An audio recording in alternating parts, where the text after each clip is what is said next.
أعوذ بالله من الشيطان اللعين الرجيم. بسم الله الرحمن الرحيم. لا حول ولا قوة إلا بالله العلي العظيم. أعوذ بالله من الشيطان اللعين الرجيم. بسم الله الرحمن الرحيم. الحمد لله رب العالمين.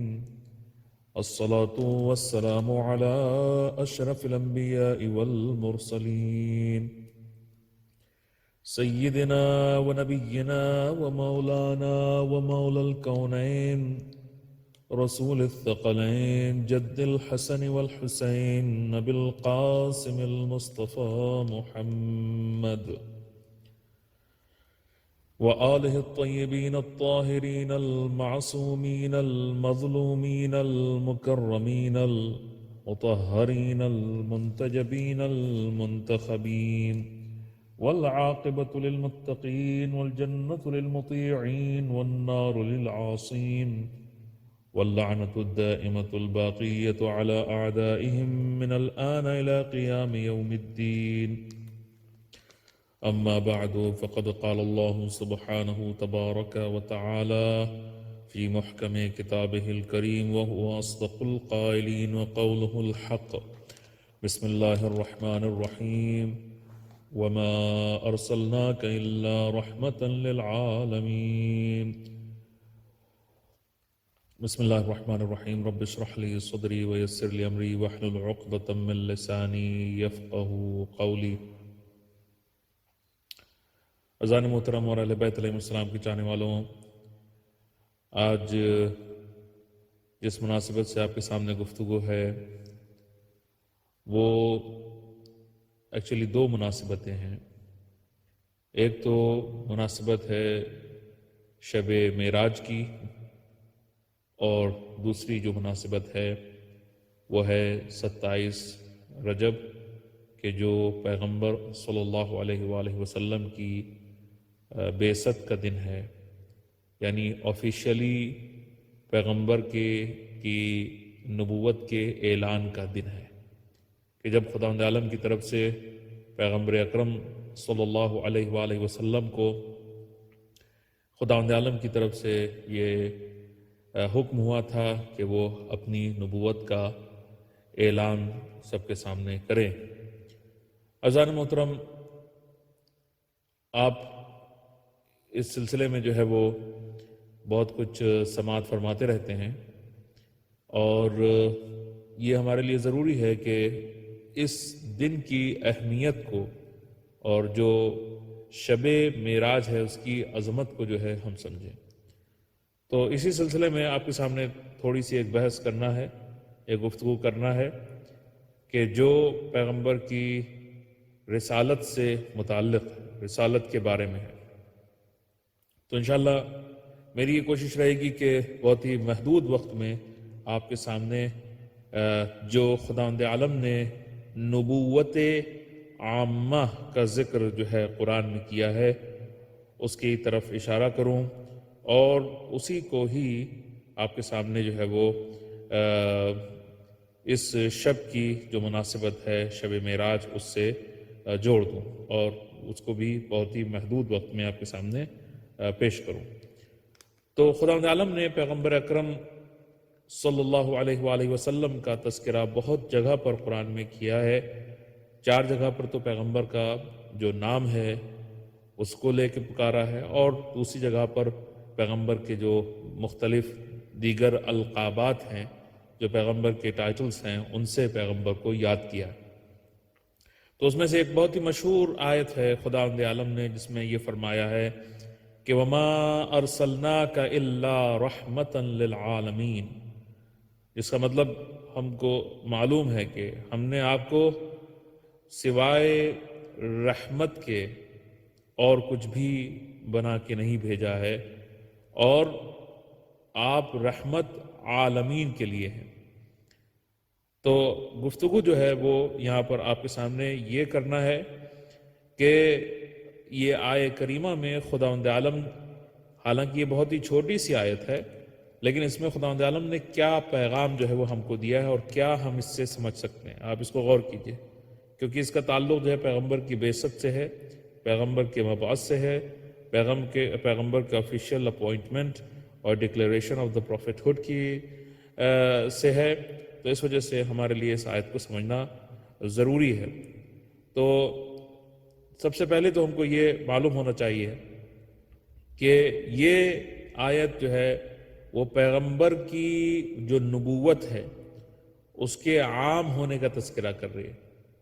یعنی اس کا مطلب کیا ہے؟ اس کا مطلب یہ ہے کہ پیغمبر صرف مسلمانوں کے لیے پیغمبر نہیں ہے. پیغمبر صرف جو ہے وہ کسی خاص علاقے کے لیے نہیں ہے. پیغمبر کسی خاص گروہ کے لیے نہیں ہے، کسی خاص گروپ کے لیے نہیں ہے، کسی خاص گھر کے لیے نہیں ہے. اور صرف جو ہے وہ یہ رہبری جو نبوت جو پیغمبر کو دی گئی ہے وہ خداوند عالم نے ایک محدود وقت کے لیے نہیں بنائی ہے، بلکہ یہ جو پیغمبر کی نبوت ہے یہ تمام کی تمام جتنی بھی آپ چیزیں سمجھ سکتے ہیں، سوچ سکتے ہیں، وہ سب اس میں شامل ہو جاتی ہیں. تو کیا کہا اس نے؟ کہا کہ یہ ساری کائنات کے لیے رحمت ہے کہ جو غیر محدود ہے، جو لامحدود ہے. اور 1,24,000 انبیاء آئے، ان کو اپنے اپنے وقت میں رہبری دی گئی. کچھ صرف اپنی ذات کے لیے آئے، کچھ اپنے گھرانے کے لیے آئے، کچھ اپنے قریے کے لیے، اپنے گاؤں کے لیے، اپنے علاقے کے لیے، اپنے زمین کے لیے آئے. لیکن ہمارا جو نبی ہے وہ غیر محدود، نہ زمان، نہ مکان، نہ آسمان، نہ صرف زمین، نہ صرف عرش، نہ صرف فرش، بلکہ پیغمبر جو آئے ہیں وہ پوری کائنات کے ذرے ذرے کے لیے نبی بن کے آئے ہیں. اب وہ چاہے زمین ہو، چاہے آسمان ہو، چاہے دریا ہو، چاہے چاند ہو، چاہے ستارے ہوں.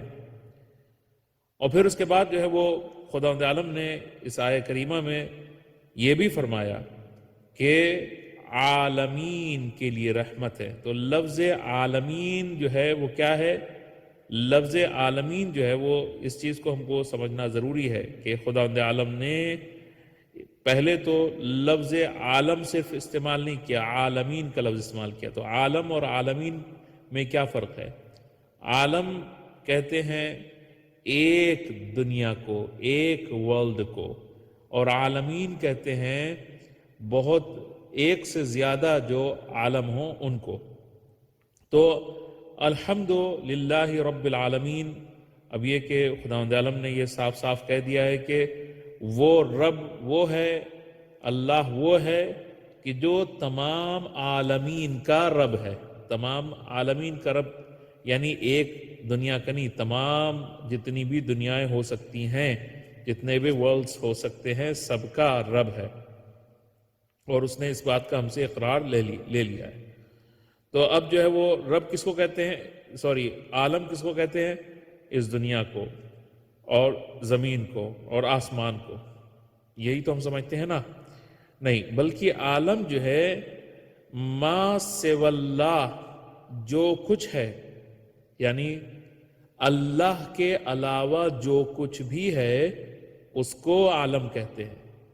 تو پوری دنیا کی سب سے چھوٹی مخلوق سے لے کر سب سے اونچی مخلوق تک، چاہے وہ زندہ مخلوقات میں سے ہوں، جاندار ہوں، چاہے بے جان مخلوقات میں سے ہوں کہ جن میں جان نہ ہو، سب کے لیے خداوند عالم نے پیغمبر کو نبی اور رحمت بنا کے بھیجا ہے. تو یہ ہم کو سمجھنا چاہیے ہے. اس چھوٹی سی آیت سے اتنی بات جو ہے ہم کو پتہ چل گئی. تو شاید اس کے اندر ایک نقطہ یہ بھی پوشیدہ ہو، ایک پوائنٹ جو ہے یہ بھی ہو کہ خدا کو پتا تھا کہ آئندہ فیوچر میں پیغمبر کے زمانے میں جب اس آیت کو بھیجا ہے، تو خدا ہمارا ایمان ہے کہ خداوند عالم کو فیوچر کا علم ہے. اس کو مستقبل کے بارے میں معلوم ہے، سب کچھ وہ جانتا ہے۔ تو خدا کو پتا تھا کہ آئندہ انسان چاند پر جانے والا ہے، چاند پر جو ہے وہ کمندیں پھینکنے والا ہے، تو وہ مریخ پہ یعنی مارس کے اوپر بھی جانے کی کوشش کر رہا ہے، اور اس کی بنائی ہوئی مشینیں اس وقت مریخ کی یا چاند کی یا اسی طرح سے مارس کی جو سطح ہے، اس کی سرفیس ہے، اس کو روند رہی ہیں۔ تو اگر کسی انسان کا کلام ہوتا تو وہ کہتا کہ عالم، تو لیکن اس نے کیا کہا؟ اس نے کہا عالمین۔ تو ہو سکتا تھا کہ جو لوگ جو ہیں وہ خدا کے اوپر ایمان نہیں رکھتے ہیں، وہ یہ جب زمین کی سطح سے دور ہوتے، زمین کو چھوڑتے اور اس کے بعد وہ چاند کی طرف چلے جاتے یا مارس کی طرف چلے جاتے یا کسی اور دوسری جگہ پر چلے جاتے اپنے راکٹس میں بیٹھ کے، تو وہ یہ کہتے کہ میں نے اس دنیا کو ہی چھوڑ دیا ہے کہ جس میں قرآن آیا تھا، جس میں یہ نبی آیا تھا، تو اس وجہ سے اب وہ آیت اور یہ قرآن میرے اوپر اپلائی نہیں ہوتا ہے۔ تو پھر اس وجہ سے شاید خداوند عالم نے انسان کے لیے یہ بتایا کہ دیکھو میں صرف لفظ عالم کا استعمال نہیں کر رہا ہوں بلکہ عالمین کا استعمال کر رہا ہوں، کہ جس کا مطلب ہے ایک دنیا نہیں، ایک سے زیادہ دنیا ہے۔ تو جہاں جہاں بھی دنیا کا لفظ موجود ہوگا، جہاں جہاں بھی عالم کا لفظ موجود ہوگا، وہاں وہاں پر اس نبی کی نبوت جائے گی۔ اور پھر اس کے بعد یہ بھی پتا ہے خدا کو کہ اس نبی کی نبوت جو ہے وہ تمام آئندہ کی جو نسلیں ہیں، فیوچر ہے، اس کے لیے ہے۔ تو آدم آئے، چلے گئے، ان کی نبوت ختم ہو گئی۔ نوح آئے، ان کی نبوت ختم ہو گئی جب چلے گئے۔ ابراہیم آئے، ان کی نبوت ختم ہو گئی جب وہ چلے گئے۔ موسیٰ آئے، ان کی نبوت ختم ہو گئی جب وہ چلے گئے۔ عیسیٰ آئے تو ان کی نبوت ختم ہو گئی جب وہ چلے گئے۔ مگر جب محمد آئے تو اس نے بھی کہا تم زمین کے حدود سے باہر نکل سکتے ہو لیکن محمد کی نبوت کی حدود سے باہر نہیں جا سکتے ہو۔ تم اس دنیا کے، اس عالم کے، بلکہ اس یونیورس کے کسی بھی چپے میں چلے جاؤ، کسی بھی جگہ پر چلے جاؤ، لیکن نبوت کی جو پیغمبر کی نبوت کی کشش ہے، اس کی جو پولنگ پاور ہے، اس کی جو گریویٹیشنل پاور ہے، اس سے دور نہیں ہو پاؤ گے۔ اور پھر اس کے بعد جو ہے پھر اس نے یہ بھی کہا کہ یہ چاند جو ہے اور یہ جو سورج جو ہے وہ اس نبی کے اشارے کے اوپر چلتا ہے، اس نبی کے اشارے کے اوپر چلتا ہے۔ تو اسی وجہ سے اس نے جو ہے وہ قرآن میں اس چاند کا بھی تذکرہ کر دیا اور سورج کا بھی تذکرہ کر دیا، اور اس نے یہ کہا یہ چاند کا بھی نبی ہے، اور اس وجہ سے اس نے چاند کو 2 ٹکڑوں میں کرنے والا اس نبی کو بنایا۔ کہا کہ یہ سورج کا بھی نبی ہے، تو اس نے جو ہے اس نبی سے سورج کو بھی پلٹوا کے دکھایا کہ دیکھو دیکھو یہ نبی ان تمام کائنات کے بلکہ ہر ذرے کا نبی ہے۔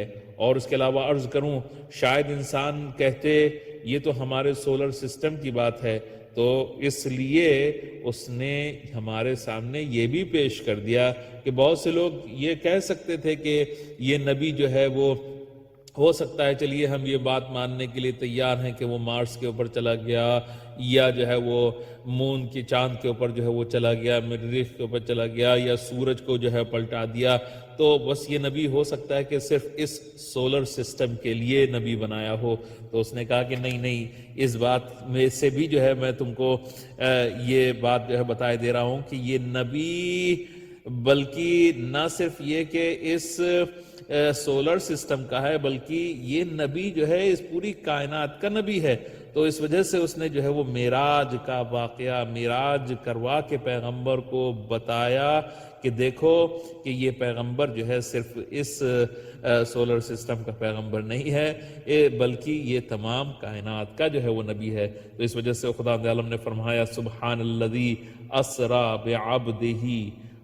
بعبدہ لیلا من المسجد الحرام الی المسجد الاقصی الذی بارکنا حولہ۔ تو ہم اس کو اس کائنات کے حدود سے باہر لے جا کے بتائیں گے کہ تمہارے عالم کی حد ہو سکتی ہے مگر اس کی نبوت کی حد نہیں ہے۔ جہاں جبرائیل کے پر جل جائیں یہ وہاں اپنے قدم رکھتا ہے، لیکن کوئی ایسا بھی ہے جو اس کے دوش پر بھی قدم رکھتا ہے۔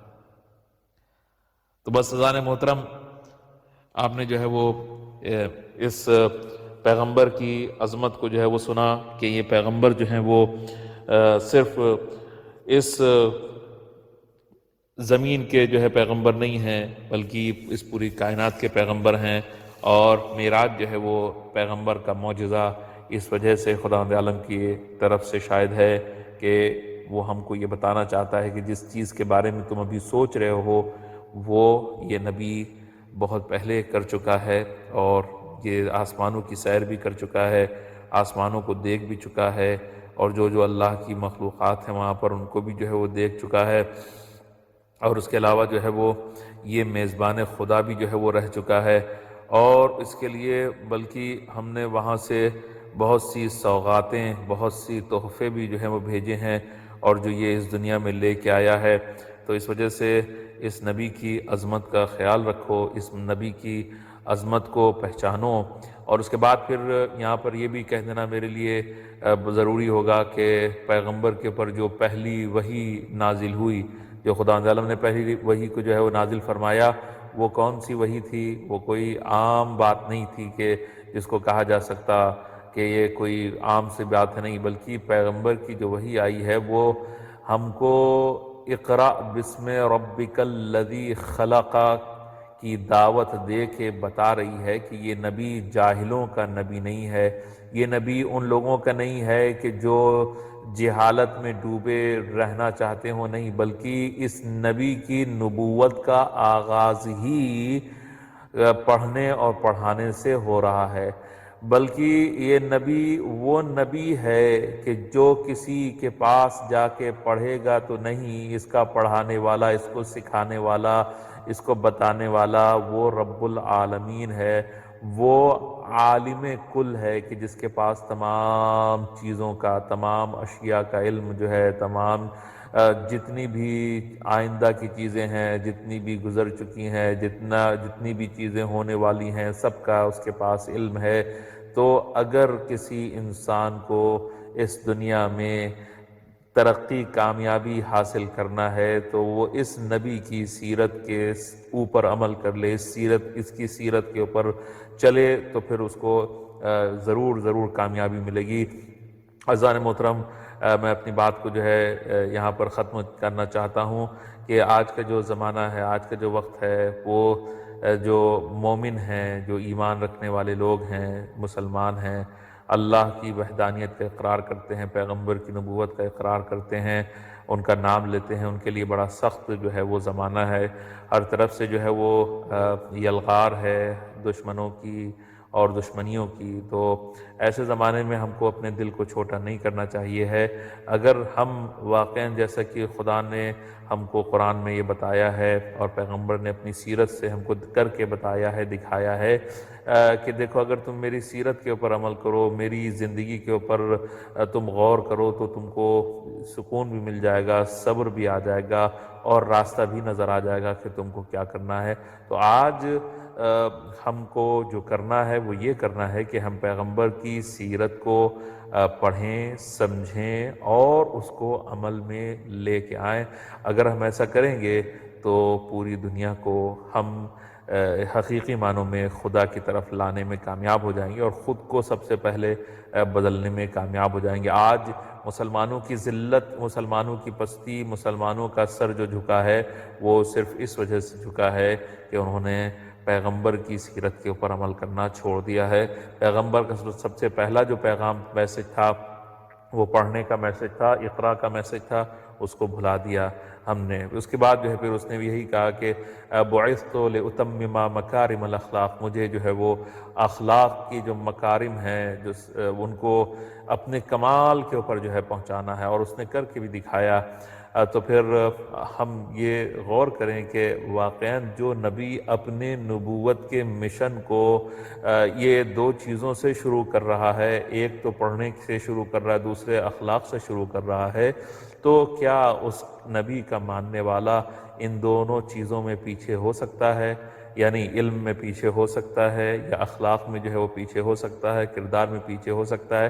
نہیں، ایسا نہیں ہو سکتا ہے۔ تو اس چھوٹے سے پیغام کے ساتھ، اس چھوٹے سے میسج کے ساتھ میں آپ سے خدا حافظی چاہوں گا۔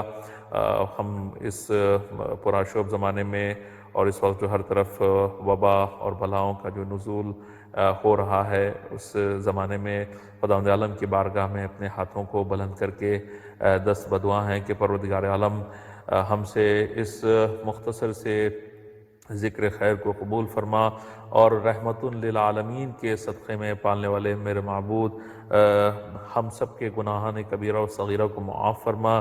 یہ جو وبا اور بلا جو ہے کرونا وائرس کی آئی ہے پوری دنیا میں، پروردگار عالم ہم تمام انسانوں کو اس سے نجات عطا فرما، اور جو بیمار ہو گئے ہیں ان کو شفاء کامل اور عاجل عطا فرما، اور جو مومنین اس میں گرفتار ہوئے ہیں اور اس دنیا سے چلے گئے ہیں، پروردگار عالم کو جنت عطا فرما، ان کے گھر والوں کو صبر عطا فرما، ہم سب کی مغفرت فرما۔ اور سب سے اہم جو دعا ہے، تمام طرح کی جو مصیبتیں اس وقت آئی ہوئی ہیں اس دنیا کے اوپر، اس کا صرف ایک ہی حل ہے، اور وہ ہے جلد سے جلد ہمارے زمانے کے امام کے ظہور میں پروردگار عالم تعجیل فرما، اور ہم سب کو اس امام کے اعوان و انصار میں شمار فرما۔